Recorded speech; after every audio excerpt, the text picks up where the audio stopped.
স্বচ্ছতা পাক্ষিক পালন করব এবং প্রত্যেক দিন কিছু না কিছু আমাদের অ্যাক্টিভিটি থাকবে। সবাই চেষ্টা করব স্কুল ড্রেস পরে স্কুলে আসার এবং আমরা এই প্রোগ্রামে সুন্দরভাবে অংশগ্রহণ করব এবং যা যা শিখব সেগুলোকে আমরা নিজেরা নিজের বাড়িতে যারা রয়েছে তাদেরকে এবং বন্ধু বান্ধব সকলকে সেটা পালন করার জন্য উৎসাহিত করব। আজকের এই প্রোগ্রামের শুরুতে আমরা প্রথমে আমাদের কামরুজ্জামান মোল্লা সাহেবকে দিয়ে একটা শপথ বাক্য পালন করাবো। সেই শপথ বাক্যটা আমরা সবাই পালন করব এবং তার অর্থ বুঝে সেগুলোকে মেনে চলার চেষ্টা আমরা করব। শপথ বাক্য। আমরা ঘরধাপ্পা প্রাথমিক বিদ্যালয়ের সকল ছাত্র ছাত্রীরা সবাই প্রতিজ্ঞা করছি যে আমরা নিজেরা পরিষ্কার পরিচ্ছন্ন থাকব এবং আমাদের বিদ্যালয় বাড়ি এবং সমাজের চারিপাশে পরিষ্কার পরিচ্ছন্নতা বজায় রাখব এবং অন্যকে উৎসাহিত করব। আমরা জল অপচয় করব না, মাটি দূষণ করব না এবং স্বাস্থ্যকর অভ্যাস গড়ে তুলব।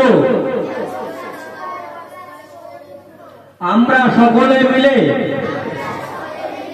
আমাদের দেশকে আরো সুন্দর, সুস্থ ও পরিচ্ছন্ন করে তুলব। এই আমাদের অঙ্গীকার।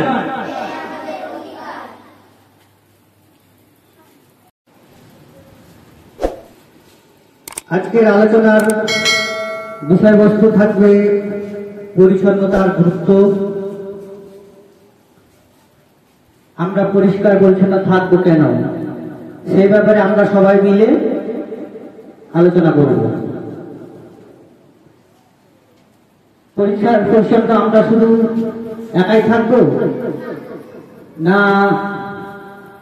একাই থাকলে হবে কি? আমাদের একাই থাকলে হবে না, আমাদের বাড়িতে যারা রয়েছে তাদেরকেও পরিষ্কার পরিচ্ছন্ন থাকতে বলতে হবে। বন্ধু বান্ধব যারা রয়েছে তাকেও পরিষ্কার থাকতে হবে। আমি নিজে পরিষ্কার থাকলাম কিন্তু আমার বন্ধু নোংরা, ওর হাতে অনেক জীবাণু আছে, তাহলে আমরা যখন একসঙ্গে ক্লাসে বসবো তার হাতে জীবাণু দেখালে ওর সঙ্গে স্পর্শ হলো, ওর জীবাণু আমার হাতে লেগে গেল বা আমার হাত দিয়ে আমার মুখে চোখের মাধ্যমে আমার শরীরে প্রবেশ করলো। এটা আমরা আজকে শুনবো একটা ডাস্টবিনের গল্প, যাদের আমরা প্রতিদিন দেখি কিন্তু অনেক সময় ঠিকঠাক ব্যবহার আমরা করি না। চলো তাহলে দেখা যাক তারা কি বলে এই ব্যাপারে। ডাস্টবিন কি বলে আমরা শুনি, ওখানে গিয়ে বলে যাও। হ্যালো, আমি পচনশীল ডাস্টবিন। আমাকে দেওয়া হয় পচনশীল জিনিস, যেমন খাবারের অবশিষ্ট, ফলের খোসা, শুকনো পাতা ইত্যাদি। হ্যালো, আমি অপচনশীল ডাস্টবিন। আমাকে অপচনশীল জিনিস দেওয়া হয়, যেমন প্লাস্টিক, কাগজ, টিন। এগুলো জিনিস পচে না কিন্তু রিসাইকেল করা যায়। এটা আমার খাওয়া হয়ে গেল, এটা আমি কোথায় ফেলবো? এটা আমার খাবার, এখানে আমার ফেলো।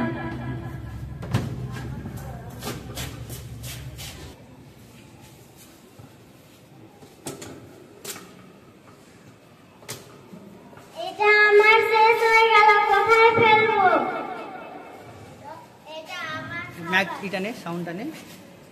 এটা আমার খাবার, এখানে ফেলো।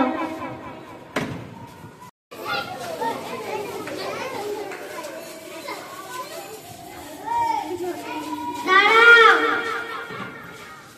ওটা ওকে দিয়ে দে। আমার খাবার, এখানে ফেলো। সাউন্ডটা নিয়ে আবার বল। সরি, আমার ভুল হয়ে গেছে, আর ভুল হবে না।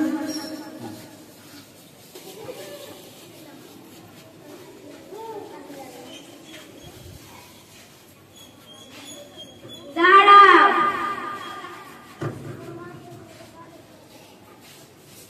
এটা আমার খাবার, এখানে ফেলো। সরি, আমার ভুল হয়ে গেছে, আর ভুল হবে না।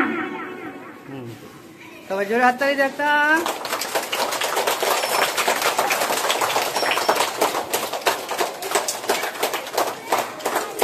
আমরা দেখলাম ডাস্টবিনের আলাদা আলাদা কি আছে, কাজ আছে।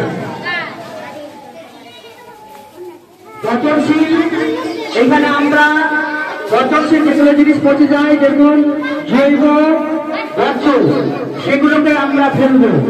যেমন আমরা ফেললাম কি ফলের খোসা, শুকনো পাতা, তাহলে যেগুলো সহজে পচে যায় সেগুলোকে আমরা এই ডাস্টবিনে ফেলবো। তাহলে সবাই বুঝতে পারলে এখানে কোনগুলো ফেলবো। আর এখানে অজৈব যেগুলো সহজে পচে না, যেরকম প্লাস্টিকের জিনিস, ক্যারি ব্যাগ বা যেগুলো তোমরা কুরকুরি জিনিসগুলো খাও, সেগুলোকে আমরা এখানে ফেলবো। এগুলো জিনিস সহজে পচে না, কিন্তু এগুলোকে কি করা যায়, রিসাইকেল করা যায়। বোঝা গেল? তাহলে সবাই মিলে আমার সঙ্গে বলো, আমরা প্রতিজ্ঞা করছি যেখানে সেখানে আবর্জনা ফেলবো না, সব সময় সঠিক ডাস্টবিন ব্যবহার করবো।